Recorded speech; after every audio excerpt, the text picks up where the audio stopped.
All right, my friends, I'm going to prove to you once and for all, why active management in investing is a loser's game. This is going to be so easy. You're going to be like, oh, man, who knew? And we're going to start with our simple bell curve here, and we're going to show you how this works. So we have the market. All right. And I know that's okay. Yeah, you can kind of see that's the market. All right. So the market will return on average, whatever this is. We'll say 8%. All right. So that is the market. We'll just say we have two players in the market, 8%. If we have two players in it, one guy gets 6. What does the other guy get? You want to take a guess? 10. All right. So one guy gets 6, the other guy gets 10. That is literally the market. But we're not there yet. So you think the guy who got 10 has a, 25% increase greater than the market average. Because the market is 8%. But that's not true. Because if he's charging 9% fees, 9%. And this guy, let's just say this guy, I don't know, he charges 1% fees too. 5%. So in this case, he goes from 10 to 9, 6 to 5, yet the market average was still 8. This 8 is the rate of return of the market, of the investments they chose, because the market is before fees. When you factor in fees, that is, this right here is still the market, but this is what this guy's return, that's what that guy's return is. So here we take, this is going to be tough here, bear with me, 9 plus 5 equals 14 divided by 2 equals 7. So your net performance is 7, which is significant. Was that 12.5% less than the market performance, because the market is gross of fees. And then you got to factor in your fees, which cost to trade, to send the statements. We're not even talking taxes either, just the cost of transactions, the cost of the managers getting paid, all that. So inherently, you're going to have less than the market returns. But so I get this a lot, Bull. Okay, well, that makes sense, Josh. But still, the guy who had 9% is still better than the market, and so that means I can make money. In fact, the guy just posted on my YouTube channel yesterday. Was such a nutcase. He says, "Oh, active management beats indexing in the long run." And I said, "Evidence? It's silly to even think about that." All right, so let's go back again. Why did the guy who had the market beating performance do better than the guy who didn't? Because he took a bet. He took a bet that the market will do this, zig instead of zag, or zag instead of zig, zing versus yang, the whole thing. The guy took a bet that this would outperform that, and thus that is why he beat the market. So the question comes down to, can you do that consistently? Well, that'd be like akin to predicting the future. No one can do that. So you can't predict the future, so inherently, how do you know what's going to outperform the market on any consistent basis? You can't. It's impossible. In fact, if anything, we know that what goes up generally goes back down to the median. What goes down generally goes back up to the median. And so we're all breaking even at the end of the day. But then you got to factor fees. So when you factor in fees, we know we all lose relative to the market. Here's why. So go back to this again. We'll just use this 8%. All right. So when you factor in the market, and we just showed you that the average return after the fees was 7, which is less than the market, it's impossible for the active management to beat that, because the active management is part of the market. It's impossible for active managers to consistently beat the market in the whole. It can't happen, because the market is the average of all the participants in it. And so if one participant is over here, another participant has to be over there. There's just no two ways around it. You can't have all participants over here and have an 8% rate of return. You can't, and have them all beat the market. It's impossible for all the participants to beat the market. There has to be some over here. Now, what we'll look at this is similar to the NFL. This is what I hear a lot. Okay, well, my guy is better than that guy. All right, so let's take the NFL. There's 32 teams in the NFL. I'll show you how this works with football. Each plays 16 games. All right, so each plays 16 games. I'll show you something here in just a sec. I'll share this with you. That means there's 32 times 16. We know there's 512 games being played. Now, it's actually half of that because, there's one game being played by two teams, if that makes sense. But it's just for simplicity. We got 512 games being played. I won't divide by 2, but you could if you want to make it as explicit, like who wins, who loses each game, but we're not going to do that. We're just saying at the end of the day, there are 512 games being played to give us our record, all right? What do you think the average NFL team is? The average NFL team's record, what do you think it's going to be? It's absolutely incredibly simple. It's always going to be 8 maybe. 8 wins, 8 losses, without question. Always going to be 8-8. And so that means you have a 512 divided by 2.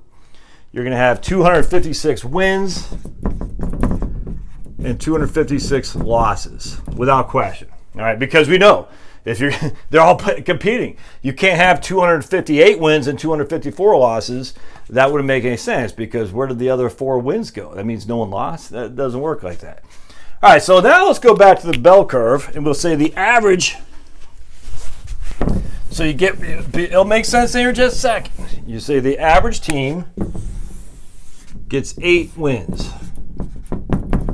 But sometimes we got teams that are 0-16, like the Browns and the Lions. All right, so let's say both these teams went 0-16 this year. What is the rest of the league going to be? And it seems like it's. So we know we have 256 wins, but 256 wins divided by 16 teams equals 8 per team. But now we have 256 wins divided by 14 teams. Divide by. Let me just erase that. 256 wins divided by 32 teams, equals 8 wins per team. But now we have 256 wins divided by, because both the Browns and the Lions didn't get any wins, divided by 30 teams. All right? What does that equal? Divided by 30, 8.5 wins each. So the teams who had a win averaged above the market because no matter what happens, the market average is still 8 wins per team. It cannot be more, it cannot be less. And I'm not talking ties. I mean, you could throw ties and it will not defeat the fact that there's still the same amount of wins versus losses. So if we take out these 2 teams here because they had no wins, we could say the average team had 8.5. You see what I'm saying? And I'm telling you, the investment world does this. So they'll say, this is called the survivorship bias. It's freaking insane how they get away with this. They're going to say, oh, we started the year thinking the average team would only have 8 wins.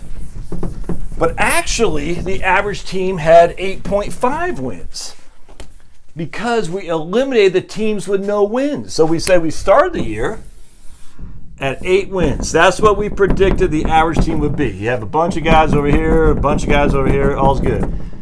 It doesn't matter if you got guys 12-4 or 3-13, it doesn't matter. At the end of the day, it all averages out. However, the survivor bias, because the 0-16 Browns and 0-16 Lions, they are not included in the numbers, what we would call in the mutual fund industry survivor bias, because no one is going to invest in these guys, so they're going to be wiped off the mat. They're not going to use their returns, the records in future performance numbers. They're still going to say the average team has 8 wins, but the active management has 8.5. It can't be. The only reason they get away with that is because they eliminate the in this case, the Browns and the Lions, they couldn't draw anybody. Their team sucks. Their owner says, I'm going to go, I hate football.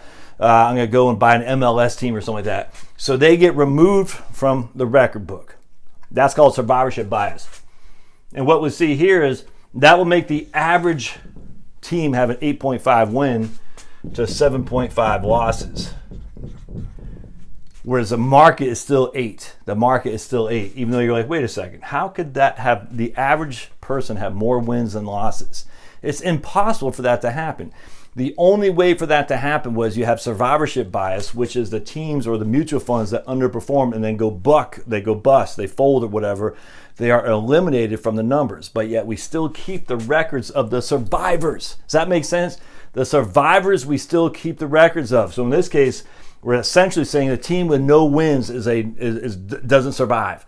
So their records are being reduced. They're saying we're not even including them in the metrics that we're using for the win-loss record. So now we can say, hey, I'm getting ready to start an NFL team. Hey, buddy, it's just me. The Cleveland Browns just folded, so I'm going to start an NFL team, and I'm going to put one in Cleveland because I think we can make it work.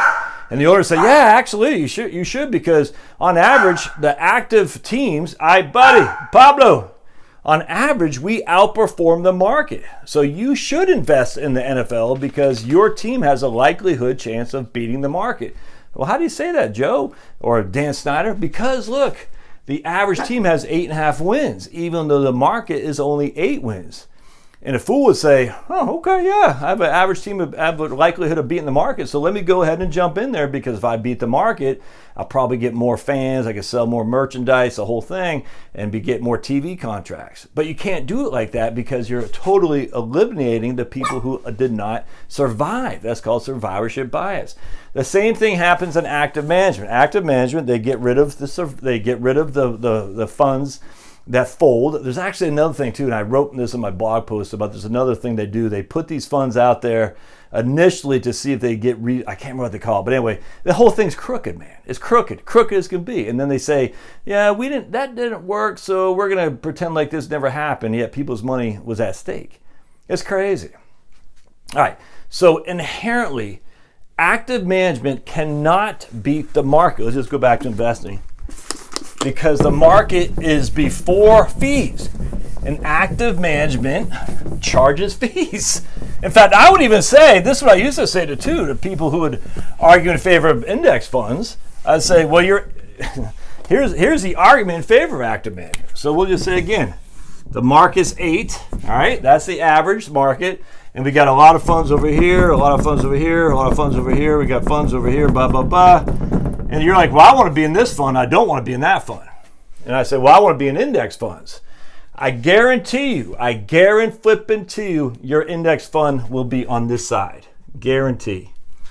Your index fund will always be on this side. Guarantee. It'll always hug if it's doing it correctly. It'll always hug that 8%, but it'll always be on this side. If it's ever on this side, something has gone wrong. It will always be on this side. And the reason is because they charge 10 basis points, or they charge 5 basis points, or they charge 1 basis point, or they don't charge any basis point, but they have a lot of money in cash or something like that. And so that's not really a true index fund. But at the end of the day, your index fund will always be here. So what I used to say to people, because I always like to be the contrarian who say, index funds are the way to go. I said, so you're okay with always losing to the market. They're like, no, we're going to capture the market. I said, no, you won't. You'll always be underperforming the market because I always love these index funds guys. Yeah, index funds beat the average investment by whatever, which is true. But I always say, yeah, but some of the average investments do outperform. That's a fact.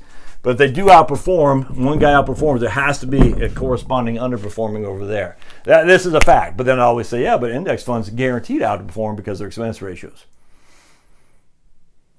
That's where it just goes to show you. Who cares what your performance is relative to the index? Get as close to the index as you can. So if you choose this guy who outperformed, inherently there's got to be a guy over here who underperformed. What makes this guy good and this guy bad? You want to know? It's luck. It's luck. That's all there is to it. He chose value. He chose growth. Growth happened to get killed in 2000 to basically 2010. Value did better.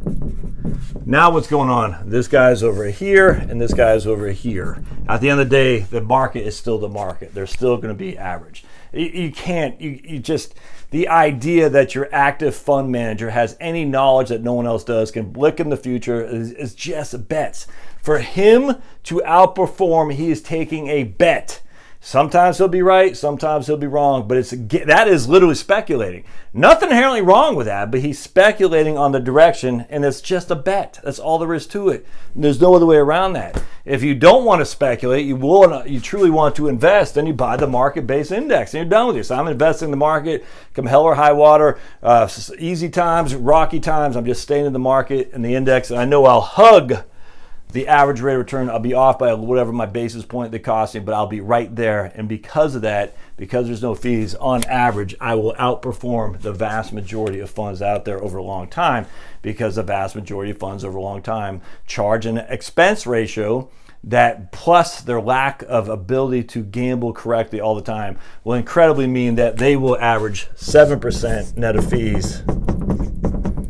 That's what they will average, even though the market is averaging 8%. And I will average 7.85, simply because the market averages 8. The average active manager will average 7 net of fees. I will get 7.85 because my 15 basis point fee, but I'll still hug the market. Oh, in any given year, in any given 5 years, in any given 10, there will be a guy who outperforms. We know that. Luck, and he just chose the right, real estate investment trust. He chose gold from 2000, 2011. He chose, like I said, technology stocks in 1996 and whatnot. Always going to be that. Question is, they don't know when to get out. They don't. And so keep that in mind. This is how it works. It's proof positive. Your active manager cannot consistently beat the market. Is luck. If he does it, okay, write that for what you want and take it. But remember, when you get lucky, you're also going to be unlucky at some point too. It's inevitable. All right, we'll see you.